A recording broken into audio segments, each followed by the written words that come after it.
What's up? It's been a while. I haven't uploaded in a very long time.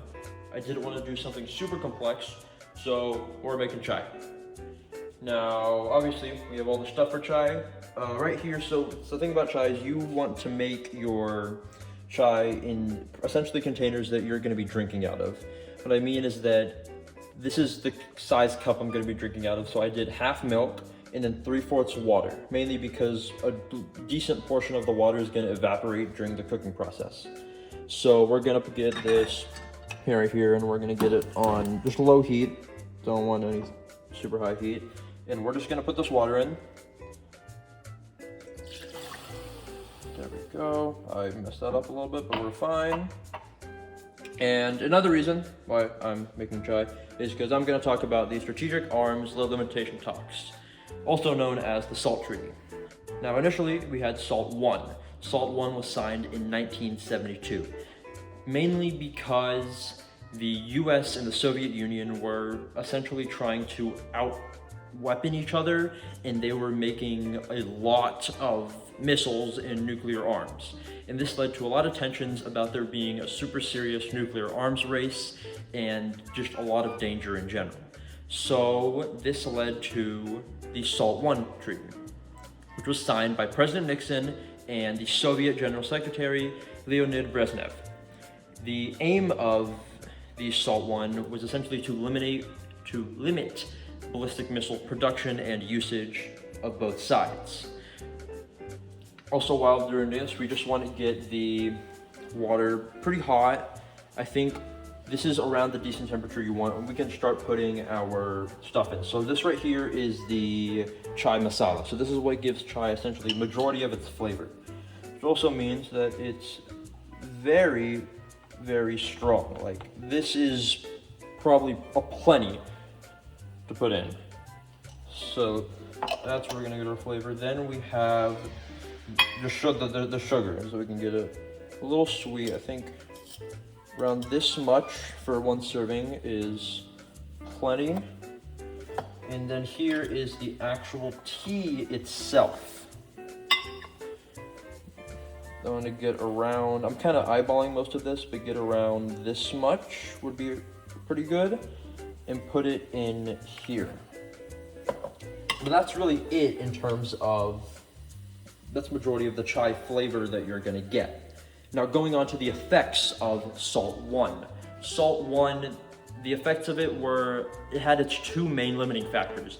It limited the amount of, obviously, ballistic missiles each side could make, and also limited the amount of ballistic missile submarines. It also, along with it, came the ABM Treaty. The ABM Treaty was the Anti-Ballistic Missile Treaty, and it limited both sides to only 2 ABM sites.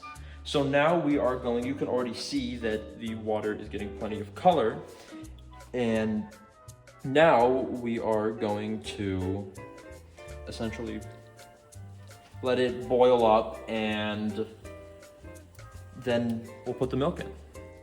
All right, so while we are letting the chai heat up and let all the ingredients we just put in dissolve so we can put the milk in later, I'm gonna tell you about the significance of SALT 1. The significance of SALT 1 was, first, it started, if not further, détente, which was the calming of tensions between the US and the Soviet Union. It also was symbolic in the sense that it was one of the first steps taken towards controlling the nuclear arms race.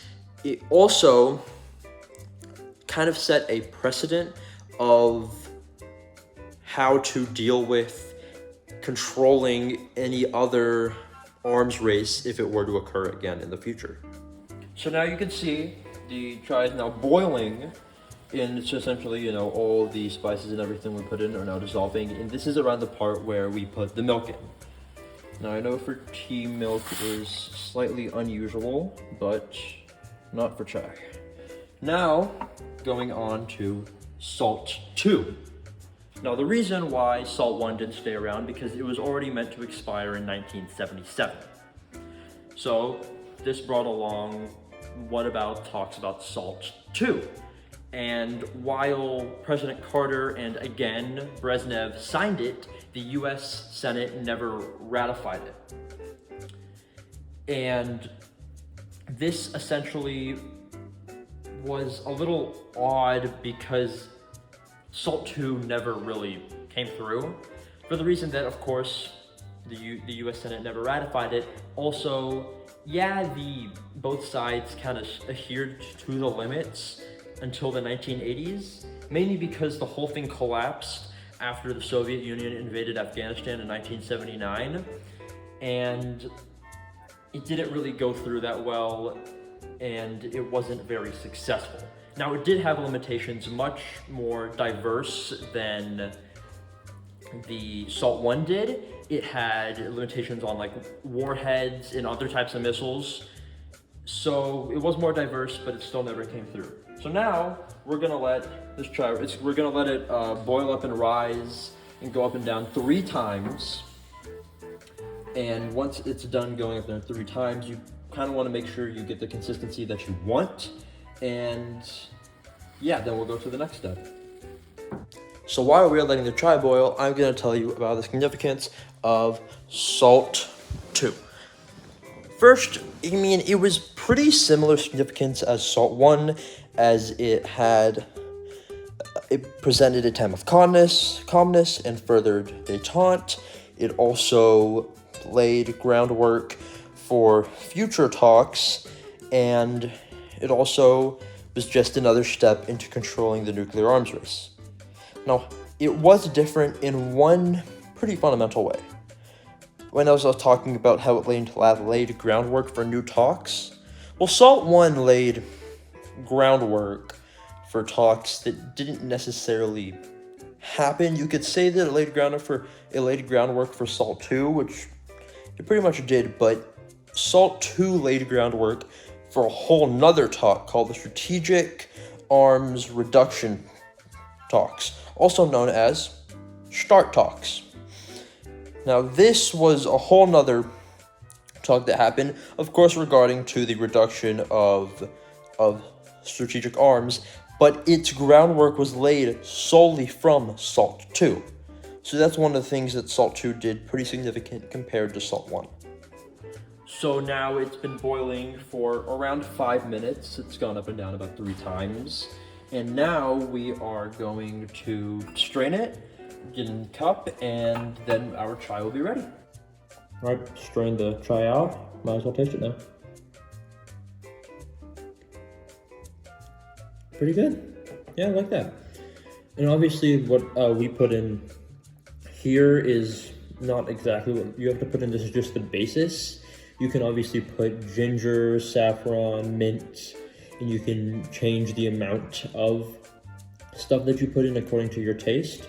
So if you like a little sweeter, put a little more sugar in, and so on and so forth.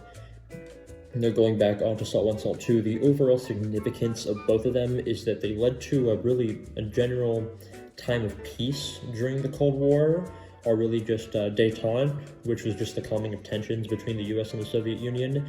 But they also set a precedent for any sort of talks about things like those ballistic missile restrictions or limitations, or any sort of weapon limitation to prevent further conflict or harm.